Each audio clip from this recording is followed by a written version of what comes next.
नागपूरमध्ये सुद्धा सकाळपासूनच मुसळधार पाऊस सुरू आहे आणि या पावसाचा नागपूर शासकीय वैद्यकीय रुग्णालयाला चांगलाच फटका बसल्याचं पाहायला मिळालं।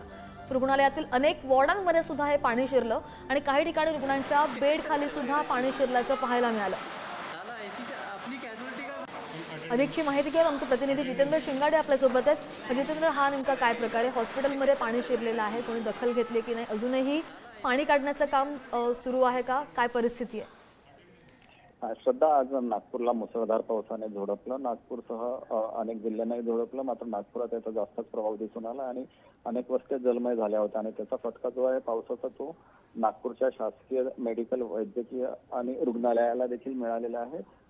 अनेक जे वॉर्ड होते, जे तळघरामधले वॉर्ड होते, त्यातही पाणी शिरलेलं होतं आणि हे पाणी शिरल्यानंतर तिथले जे कर्मचारी होते त्यांनी स्वतः हे पाणी बाहेर काढण्याचा प्रयत्न सुरू केलेला होता। मात्र यामध्ये रुग्णांची कोणतीही गैरसोय झाली नाही। हॉस्पिटलचे जे कर्मचारी होते आणि डॉक्टर्स होते त्यांनी पुरेपूर रुग्णांची काळजी घेतली आणि पाणी दुपारी पाऊस थांबला त्यानंतर पाणी या सगळ्या वॉर्डामधलं पाण्याचा निचरा झाला। श्रद्धा, हो नक्की जितेंद्र, धन्यवाद दिलेल्या सगळ्या माहितीसाठी।